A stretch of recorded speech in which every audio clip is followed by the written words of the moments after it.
الحمدللہ رب العالمین والصلاة والسلام علی رسولہ الکریم وعلی آلہ واصحابہ اجمعین اما بعد فاعوذ باللہ من الشیطان الرجیم بسم اللہ الرحمن الرحیم رب اشرح لی صدری ویسر لی امری واحلل عقدۃ من لسانی یفقہوا قولی۔ بخاری اور مسلم کی ایک روایت ہے جس میں نبی صلی اللہ علیہ وسلم نے ایک ایسے شخص کا ذکر کیا جس نے 100 قتل کیے تھے اور پھر اللہ سبحانہ تعالیٰ کے سامنے توبہ کی اور اللہ تعالیٰ نے اس کو معاف کیا۔ بڑی معروف حدیث ہے، بہت سے لوگوں نے سنی بھی ہوتی ہے اور جانتے بھی ہیں اس کے بارے میں، لیکن جب ہم دین کا قرآن کی آیات کا اور آپ صلی اللہ علیہ وسلم کی احادیث کا مطالعہ تھوڑا ڈیٹیل میں کرتے ہیں تو پھر اس وقت جو خشیت ہوتی ہے، اس وقت جو ایک فیلنگ ہوتی ہے، جب آپ اس کو ڈیٹیل میں سمجھنے کی کوشش کرتے ہیں تب جا کے ہمیں بہت سے ایسی چیزیں سمجھ آتی ہیں جو کہ صرف سن کے ہمیں اس چیز کا اثر اتنا نہیں ہوتا جتنا ہم اس کو ڈیٹیل میں سمجھنے کے بعد ہوتا ہے۔ تو آج ہم اسی کے بارے میں بات کریں گے اور اس میں کیا کیا ہمارے لیے لیسنز ہیں وہ بھی ہم بات کریں گے، کیونکہ جب میں پڑھ رہا تھا تو مجھے بہت سی ایسی چیزیں جو ہے اس میں سمجھ بھی آئیں اور علماء نے اس کے بارے میں لکھی بھی ہیں، تو انشاءاللہ وہ شیئر کریں گے اور اس میں ہم بات کریں گے۔ تو یہ حدیث بخاری اور مسلم میں موجود ہے، الفاظ تھوڑے تھوڑے مختلف ہیں اور کچھ جگہوں پہ ایڈیشنل الفاظ بھی ہیں بخاری اور مسلم میں ہی، تو اس پورے واقعے کا، وہ اس حدیث میں جو پورا واقعہ ہے اس کا ایک مفہوم میں آپ کے سامنے بیان کروں گا، پھر اس کے اوپر ہم بات کریں گے ڈیٹیل میں۔ نبی صلی اللہ علیہ وسلم نے فرمایا کہ تم سے پہلے لوگوں میں ایک شخص گزرا جس نے 99 قتل کیے، اور 99 قتل کرنے کے بعد اس کو احساس ہوا کہ اب وہ توبہ کرنا چاہتا ہے، تو وہ لوگوں کے پاس گیا اور لوگوں سے جا کے پوچھا کہ مجھے کسی ایسے شخص کا، کسی ایسے عالم کا پتہ بتاؤ جس کے پاس جا کے میں یہ بات کر سکوں، اس سے پوچھ سکوں کہ کیا میری توبہ قبول ہو سکتی ہے کہ نہیں ہو سکتی۔ تو لوگوں نے بتایا کہ فلاں جگہ پہ ایک راہب ہے، اس کے پاس چلے جاؤ۔ تو اس نے جو پتہ لیا اس کے بعد وہ چلا گیا اس کے پاس، اس سے جا کے کہا کہ میں نے 99 قتل کیے ہیں، تو کیا میری توبہ قبول ہو سکتی ہے؟ تو اس راہب نے کہا تمہاری توبہ تو بالکل قبول نہیں ہو سکتی۔ تو جب اس نے یہ کہا تو اس شخص نے اس راہب کو بھی قتل کر دیا، اور جب اس کو قتل کیا تو کیا ہو گیا، اب سینچری پوری ہوگی، 100 قتل پورے ہو گئے۔ پھر لوگوں کے پاس گیا کہ مجھے کسی ایسے عالم کا پتہ بتاؤ کہ جس سے جا کے میں پوچھ سکوں کہ کیا میری توبہ قبول ہو سکتی ہے کہ نہیں ہو سکتی۔ تو لوگوں نے کہا کہ فلاں جگہ پہ ایک عالم ہے، تم اس کے پاس چلے جاؤ، اس سے پوچھ لو۔ اب وہ شخص اس عالم کے پاس گیا اور جا کے اس عالم سے کہا کہ میں نے 100 قتل کیے ہیں، تو کیا میری توبہ قبول ہو سکتی ہے کہ نہیں ہو سکتی؟ تو اس عالم نے کہا کہ کون ہے جو تیرے اور تیری توبہ کے درمیان حائل ہو سکے؟ تمہاری توبہ قبول ہو سکتی ہے، تم توبہ کرو، اور فلاں جگہ پہ ایک بستی ہے جس میں نیک اور صالحین رہتے ہیں، تم اپنی بستی کو چھوڑ کے ان لوگوں کی بستی میں چلے جاؤ، صالحین کی بستی میں چلے جاؤ، وہاں پہ لوگ عبادت گزار ہیں، اور بس توبہ کر کے تم اس بستی کی طرف چلے جاؤ۔ اس شخص نے یہی کیا، توبہ کی، اپنا علاقہ چھوڑا اور اس بستی کی طرف جانا شروع کر دیا جو صالحین کی بستی تھی۔ اب وہ اس بستی کی طرف جا رہا تھا کہ راستے میں اس کو موت آ گئی۔ اب جب اس کو موت آئی تو اس کی روح قبض کرنے کے لیے رحمت کے فرشتے بھی آ گئے اور عذاب کے فرشتے بھی آ گئے۔ رحمت کے فرشتے آئے اس کی روح قبض کرنے کے لیے، تو عذاب کے فرشتوں نے کہا بھائی تم کیسے اس کی روح قبض کر سکتے ہو؟ تو رحمت کے فرشتوں نے کہا کہ کیونکہ اس نے توبہ کر لی ہے اس لیے اس کی روح ہم قبض کریں گے۔ تو جو عذاب کے فرشتے تھے انہوں نے کہا نہیں، اس نے تو اپنی زندگی میں کوئی اچھا کام کیا ہی نہیں، اس کی روح تو ہم قبض کریں گے۔ اب دونوں فرشتوں کے درمیان کیا ہو گیا؟ ڈسپیوٹ ہو گیا کہ کون اس کی روح قبض کرے گا۔ اللہ سبحانہ تعالیٰ نے ایک فرشتے کو آدمی کی شکل میں بھیجا اور ان فرشتوں کے دل میں یہ بات ڈالی کہ اس آدمی کو اپنا حکم بنا لو، کہ یعنی اس کو فیصلہ کرنے والا بنا لو۔ تو ان فرشتوں نے کہا ٹھیک ہے، ہم اس کو کہتے ہیں کہ فیصلہ کرے کہ اس کی روح اب کون قبض کرے گا۔ تو اس نے یہ فیصلہ کیا کہ اس شخص کے قدم ناپو، جس نے توبہ کی ہے، جس کی روح قبض ہونی ہے، اس کے قدم ناپو۔ اگر یہ صالحین کی بستی کے قریب ہوا تو اس کی روح جو ہے وہ رحمت کے فرشتے قبض کریں گے، اور اگر یہ وہ گناہگاروں کی بستی کے قریب ہوا تو اس کی روح کون قبض کرے گا؟ عذاب کے فرشتے قبض کریں گے۔ صالحین کی بستی کے قریب ہوا تو رحمت کے فرشتے قبض کریں گے، اگر گناہگاروں کی بستی کے قریب ہوا تو عذاب کے فرشتے اس کی روح قبض کریں گے۔ اب جب یہ فیصلہ ہوا تو دونوں فرشتوں نے کہا ٹھیک ہے، اس کے ناپنے کا قدم ناپتے ہیں۔ اب ہو کیا رہا تھا کہ جب اس کے قدم ناپنے کا وقت آیا تو اس کے کچھ قدم صالحین کی بستی سے دور بن رہے تھے۔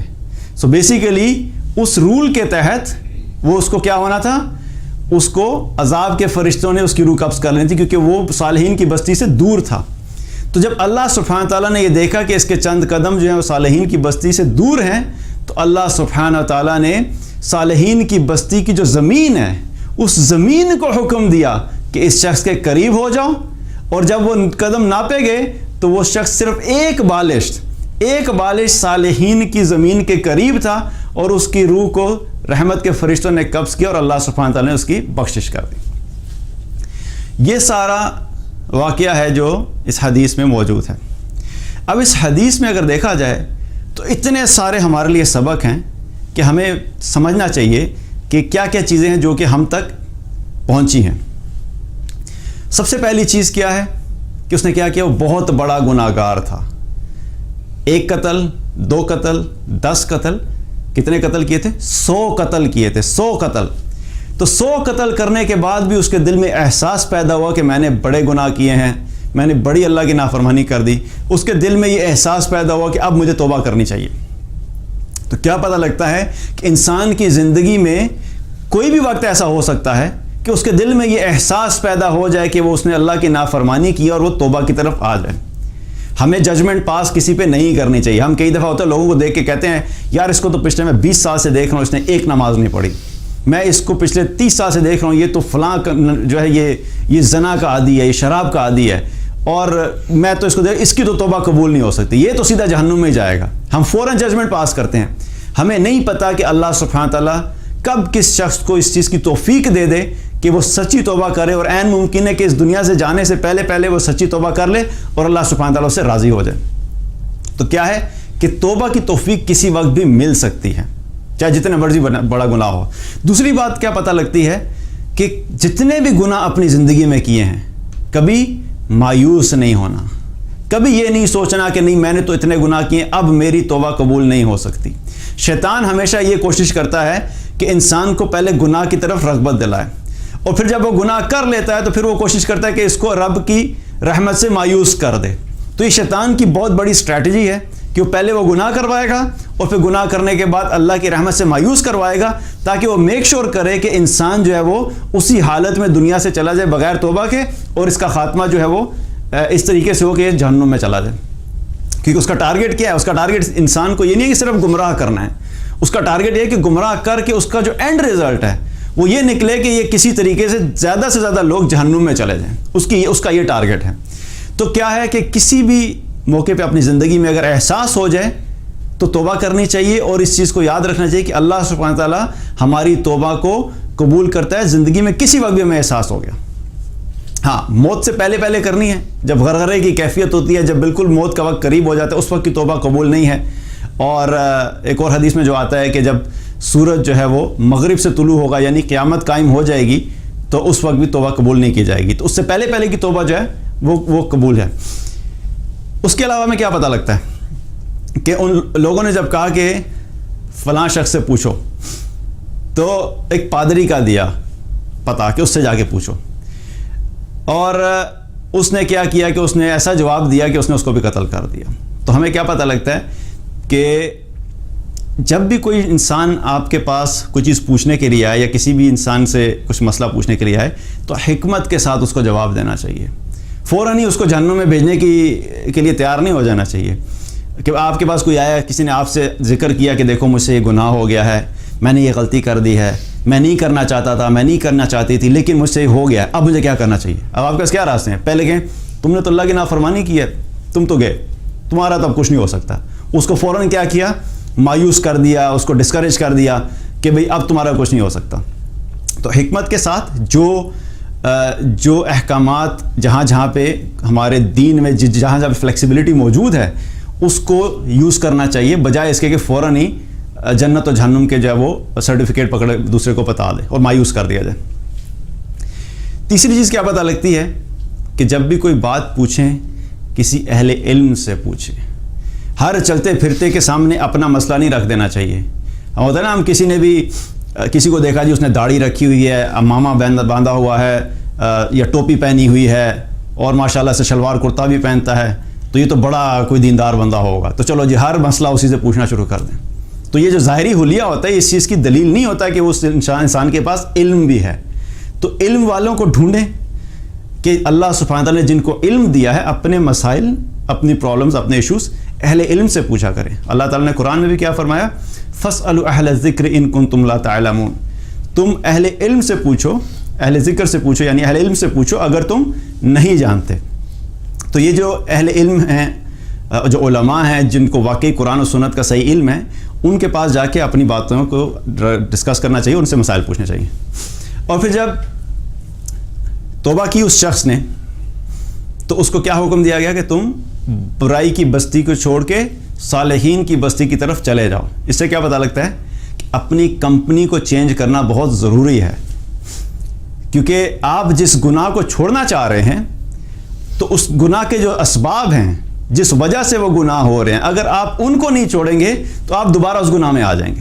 مثال کے طور پہ کوئی شخص ہے, اس کی وہ اپنے دوستوں میں ہے اور اس کے دوستوں کو ڈرنکنگ کی عادت ہے. اب اس کو بھی عادت پڑ گئی, لیکن اس کو ریئلائز ہو گیا کہ تھوڑے عرصے کے بعد کہ میں بڑا گناہ کر رہا ہوں, یہ تو حرام چیز ہے اور اللہ کی نافرمانی ہے, اور اگر میں شراب پیتے ہوئے چلا گیا اور اسی حالت میں چلا گیا تو میں تو آخرت میں ناکام ہو جاؤں گا. اس کو ریئلائز ہو گیا. اب اس نے ارادہ کیا کہ میں ڈرنکنگ کو چھوڑ دینا چاہتا ہوں, اور اس نے چھوڑ دی. لیکن کیا ہوا کہ اس نے توبہ کر لی کہ بھئی اب نہیں پیوں گا. اگلے دن اپنے دوستوں کے پاس گیا, وہ دوست لے کے پھر بیٹھ گئے. اب یہ ریزسٹ کرے گا, لیکن کیا ہے, چانسز کیا ہیں, وہ پھر دوبارہ اس چیز میں آ جائے گا. اسموکنگ کا بھی یہی ہے, اسموکنگ شروع کی, پتہ لگا غلط ہے, چھوڑ دیا, پھر دوستوں کے پاس ہے, آج اگر کوئی فرق نہیں پڑتا یار, 2-4 پف لگا لے, اس سے کوئی فرق نہیں پڑتا. اچھا تو نے ڈرنکنگ چھوڑ دی ہے, صرف 1 پیک تو لے لے, ٹن نہ ہوئی لیکن 1 پیک تو لگا لے, کوئی فرق نہیں پڑتا. اس طرح کے پھر آپ کو جسٹیفیکیشنز ملتی ہیں, دلائل ملتے ہیں, دوست اپنی محبت جتانے کے لیے کہ یار تو ہم سے کٹ جائے گا, دیکھ اچھا تو نہیں لگتا, اسلام اتنا اسٹرکٹ مذہب تو نہیں ہے کہ اپنے دوستوں کو چھوڑ دو. اچھا تم پراپر ڈرنکنگ نہیں کرنا, سوشل ڈرنکنگ کر لو, تھوڑی سی پی لو, اتنا تو مسئلہ نہیں ہے نا. اچھا شراب اس لیے منع ہے نا کیونکہ انسان اپنے حواس کھو دیتا ہے, تو تم اپنے حواس نہ کھولنا, تم تھوڑی سی پی لینا. تو اس طرح کی آپ کو باتیں ملتی. تو کیا ہے کہ آپ کے اوپر کمپنی کا پریشر جو ہے وہ دوبارہ سے ہوگا جس جگہ پہ آپ گناہ کر رہے تھے. تو کیا ہے کہ اس کمپنی کو چھوڑنا, اس جگہ کو چھوڑنا جہاں پہ آپ کو پتہ ہے کہ آپ دوبارہ اس گناہ میں ڈل سکتے ہیں. تو اس میں کیا ہے کہ اس جگہ کو چھوڑ کے کسی نیک لوگوں کی صحبت میں آنا. اور یہ صرف بستی کا نہیں ہے, آپ اپنی کمپنی چھوڑ کے گناہگار جو لوگ گناہ میں آپ کو ترغیب دیتے ہیں ان کو چھوڑ کے آپ صالحین کی کمپنی کو اختیار کریں. ایسے لوگ جو آپ کو اللہ سے قریب کرتے ہیں, ایسے لوگ جن کے پاس بیٹھ کے آپ کے دل کو سکون ملتا ہے, ایسے لوگ جن کے پاس بیٹھ کے آپ کو آخرت کی فکر ہوتی ہے, ایسے لوگ جن کے پاس بیٹھ کے آپ کو یہ ریئلائزیشن ہوتی ہے کہ دنیا ختم ہو جانی ہے اور اصل زندگی آخرت کی زندگی ہے, اور آپ کے دل میں یہ جذبہ پیدا ہوتا ہے کہ میں نے آخرت کے لیے تیاری کرنی ہے. تو اپنی کمپنی کو چینج کرنا.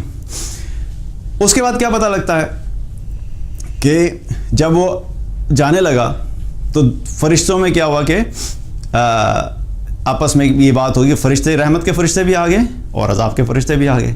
اب یہ جو سارا سسٹم چل رہا تھا, نظام چل رہا تھا کہ اللہ سبحانہ تعالیٰ نے رحمت کے فرشتے بھی بھیجے, عذاب کے فرشتے بھیجے. تو میں آپ سے سوال کرتا ہوں کہ کیا کوئی بھی فرشتہ اللہ کے حکم کے بغیر آ سکتا ہے یا جا سکتا ہے؟ نہیں آ سکتا نا. یعنی یہ جو رحمت کے فرشتے ہیں یہ بھی اللہ کے حکم سے آئے, اور جو عذاب کے فرشتے ہیں وہ بھی اللہ کے حکم سے آئے.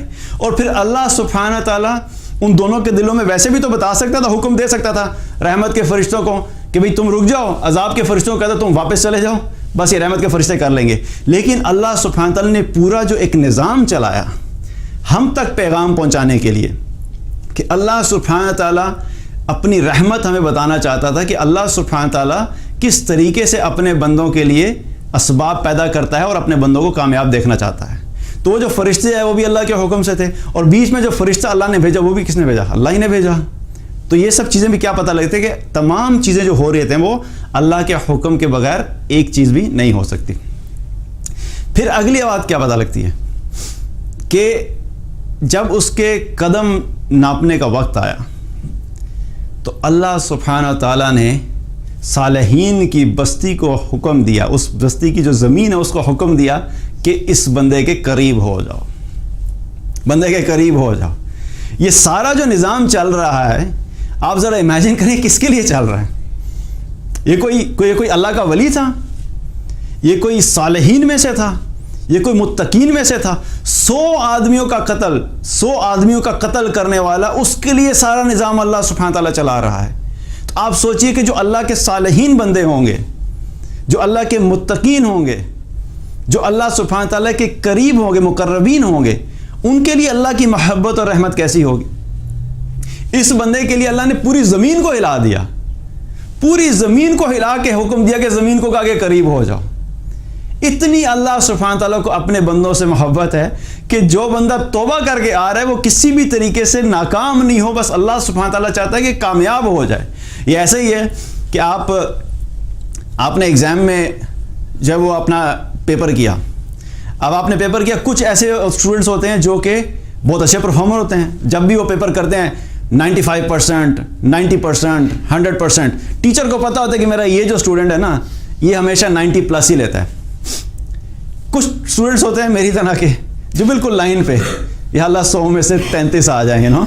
مجھے ابھی بھی یاد ہے کہ FSC میں نے جب انگلش کا تھا پارٹ 2 میں، تو مجھے اتنا مشکل لگتی تھی انگلش لٹریچر کہ میں دعا کرتا تھا کہ یا اللہ بس 100، ہمارے پاسنگ مارکس ہوتے تھے 33%، اس وقت کی بات ہے، تو میں دعا کی یا اللہ مجھے کسی طریقے سے پاس کر دے، بس 100 میں سے 33 آ جائیں۔ تو اللہ نے دعا قبول کی، وہ 100 میں سے 33 ہی آئے، 33 ہے، 100 میں سے 33 ہے۔ تو پھر بعد میں مجھے ریئلائز ہوا کہ کاش میں کہتا یا اللہ تھوڑے زیادہ ہی آ جاتے۔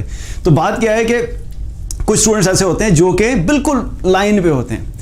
اب ٹیچر کو پتا ہوتا ہے، اب ایگزام ہوا 90% ہو تو کلیئر ہو گیا، اب یہ جو اسٹرگل کر رہا ہے اسٹوڈنٹ، یہ جو ہے نا 33% پاسنگ مارکس ہے، اب اس کے مارکس جو بن رہے ہیں، ٹیچر نے پیپر چیک کیا تو وہ بہت پیپر چیک کرنے کے بعد پتہ لگا اس کے 30 مارکس بن رہے ہیں، 3 سے رہ گیا، اب 3 پورے نہیں ہو رہے۔ تو ٹیچر کیا کرتا ہے؟ ٹیچر اس اسٹوڈنٹ کو چاہتا ہے کہ پاس ہو، تو ٹیچر کسی اور آنسر میں سے دیکھتا ہے، اچھا یہاں سے چلو اس کو میں ایڈیشنل پوائنٹ دے دیتا ہوں ایک، اچھا اس والے آنسر میں جو اس نے یہ لکھا ہے نا اس کے میں ایک اور ایڈیشنل دیتا ہوں، اور 1 نمبر اس کو چلو میں صفائی کا بھی دیتا ہوں کہ ایٹ لیسٹ اس نے پیپر صاف کیا ہے، چلو 1 نمبر، 3 نمبر دے کے کیا کہ کسی طریقے سے اس کو پاس کر دیا۔ تو اللہ سبحانہ تعالیٰ ہم سے اتنی محبت کرتا ہے کہ انسان توبہ کر کے جا رہا ہے لیکن وہ صالحین کی بستی سے تھوڑا سا دور تھا، لیکن اللہ سبحانہ تعالیٰ نے اس انسان کے لیے زمین کو ہلا دیا کہ کسی طریقے سے میرا یہ بندہ جو کامیاب ہو جائے، اور اس کو بخش دیا گیا۔ تو کیا ہے کہ اللہ سبحانہ تعالیٰ کی رحمت کا پتہ لگتا ہے کہ اللہ کی کتنی رحمت ہے ایسے لوگوں کے لیے جو توبہ کرنے والے ہیں۔ یہاں پہ ایک اور چیز کا ہمیں کیا پتہ لگتا ہے؟ 100 قتل کیے، گناہ کیا اور پھر اس پہ ڈٹ گئے، ایسے لوگوں کے لیے رحمت نہیں ہے اللہ کی، یہ بھی یاد رکھیں۔ اکثر کیا لوگ اس مسکنسیپشن کا شکار ہوتے ہیں یا غلط فہمی کا شکار ہوتے ہیں، اللہ غفور الرحیم ہے جی، میں تو نمازیں نہیں پڑھنی ہے، نماز بھی نہیں پڑھوں گا، زکوٰۃ ٹھیک ہے دے دی تو ٹھیک ہے، نہیں دی اللہ غفور الرحیم ہے، اچھا چلو شراب پی لی، اس سے کیا فرق پڑتا ہے، شراب تو میرا اپنا ذاتی عمل ہے نا، میں کسی کا نقصان تو نہیں کر رہا، اصل چیز تو حقوق العباد ہے، میں تو لوگوں کی مدد بھی کر دیتا ہوں، لوگوں کے کام بھی آتا ہوں، اللہ غفور الرحیم ہے۔ گناہوں پہ قائم رہنا، گناہوں پہ ڈٹے رہنا اور پھر یہ کہنا کہ نہیں اللہ غفور الرحیم ہے، تو یہ یاد رکھیں کہ یہ شیطان کی طرف سے ایک غلط فہمی ہے جو کہ ہمارے دلوں میں ڈالی گئی ہے۔ اللہ غفور الرحیم ہے کس وقت؟ جب گناہوں سے آپ توبہ کر لیں گے تو واقعی اللہ غفور الرحیم ہے، اللہ سبحانہ تعالیٰ گناہ کے اوپر تو گناہ کرنے کے بعد توبہ کرنے پہ سارے گناہوں کو معاف کر دیتا ہے۔ یہ شخص بھی جو ہے اللہ نے اس کو صرف 100 قتل کرنے پہ نہیں معاف کر دیا کہ مولوی صاحب کے پاس گئے تھے، عالم کے پاس گیا، صرف پوچھ لیا ہاں جی معافی ہو سکتی ہے، ہاں جی ہو سکتی ہے، توبہ نہ کی چلو جی اللہ معاف کر دے گا۔ توبہ کیا ہے؟ لازمی شرط ہے۔ یہ ساری رحمت کا جو نظام اللہ نے چلایا ہے اس شخص کے لیے، کس وجہ سے چلایا؟ توبہ کرنے کے بعد، توبہ کرنے کے بعد اللہ سبحانہ تعالیٰ توبہ کرنے والوں سے محبت کرتا ہے، اللہ سبحانہ تعالیٰ توبہ کرنے والوں سے محبت کرتا ہے۔ ان اللہ یحب التوابین، ان اللہ یحب التوابین، اللہ تعالیٰ توبہ کرنے والوں سے محبت کرتا ہے۔ تو یہ سب چیزیں جو ہے وہ ہمارے سامنے، اور آخری چیز کیا پتہ لگتی ہے کہ سچی توبہ سے بڑے گناہ بھی معاف ہو جاتے ہیں۔ اگر قتل جیسا گناہ معاف ہو سکتا ہے تو کیا ہے؟ اگر کسی انسان نے شراب پی وہ بھی معاف ہو سکتا ہے، اگر کسی نے غلطی سے کوئی غلط کام کر لیا، بے حیائی کا کام ہو گیا وہ بھی معاف ہو سکتا ہے. کوئی غلط چیز دیکھ لی, حرام دیکھ لیا, وہ بھی معاف ہو سکتا ہے. جو بھی گناہ ہے اس پہ سچی توبہ کریں تو وہ معاف ہو جائے. اور سچی توبہ کے لیے کیا ہے کہ سب سے پہلی چیز کیا ہے سچی توبہ کے لیے کہ اس گناہ کو چھوڑنا, یہ بہت لازمی چیز ہے. دوسری شرط کیا ہے کہ دل میں ندامت ہو, دل میں احساس ہو کہ یا اللہ یہ واقعی بڑی غلط ہو گیا میرے سے. اور تیسری چیز کیا ہے کہ آئندہ کبھی نہ کرنے کا پکا ارادہ ہو کہ اب نہیں کروں گا, یا اللہ اس دفعہ ہوا بس اب کے بعد میں نے یہ گناہ نہیں کرنا. یہ چیزیں اگر اپنے ذہن میں ہوگی تو تبھی سچی توبہ ہوگی. لیکن اگر گناہ کیے جا رہا ہے, کیونکہ دیکھیں یہ اندر کی کیفیت ہوتی ہے, آپ کو میری نہیں پتہ, مجھے آپ کی نہیں پتہ, اوپر سے ہم کہیں استغفر اللہ استغفر اللہ استغفر اللہ, اور دل پھر یہی کہہ رہے ہیں نہیں یار کل دوبارہ جا کے یہی کرنا ہے. تو یہ کوئی توبہ نہیں ہے. انسان کے دل کی کیفیت ہے جس سے پتہ لگتا ہے کہ واقعی سچی توبہ ہے کہ نہیں. تو اپنا دل بھی اس چیز کے اوپر ہو کہ میں نے آئندہ نہیں کرنا, اور پکی کوشش کرنی ہے. کیونکہ اکثر مجھے میسیج بھی آتے ہیں, اور ہم لوگوں کا ایک پرابلم بھی ہے کہ میں ایک گناہ چھوڑنا چاہتا ہوں اور میں نے چھوڑ دیا تھا, اور پھر میں کچھ دن کے بعد پھر شروع کرتا ہوں, اور پھر میں چھوڑنا چاہتا ہوں لیکن مجھ سے چھوٹ نہیں رہا. تو یاد رکھیں کہ جو سچی ول ہوتی ہے نا, جو اندر کی طاقت ہوتی ہے, وہ اگر واقعی سچی ہے تو انسان وہ گناہ چھوڑ دیتا ہے. لیکن جب نہیں چھوڑ پا رہا کہ آپ نے اندر سے ارادہ ہی پکا نہیں کیا تھا, ہاف ہارٹیڈ ایفرٹ جو ہے وہ پکی توبہ نہیں ہوتی. پکا ارادہ اور اس کے بعد بالکل چھوڑ دینا.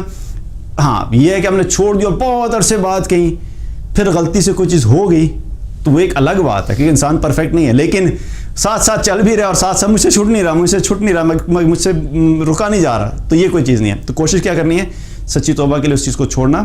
تو جو بھی کرتا ہے سچی توبہ کرتا ہے, اللہ سبحانہ تعالیٰ اس کی سچی توبہ کو قبول کرتا ہے. اللہ سبحانہ تعالیٰ ہم سب کو گناہوں سے محفوظ رکھے, اور اگر کوئی گناہ ہو گیا ہے تو اللہ سبحانہ تعالیٰ ہمیں سچی توبہ کرنے کی توفیق عطا فرمائے. بارک اللہ علیہ وسلم. السلام علیکم ورحمۃ اللہ وبرکاتہ.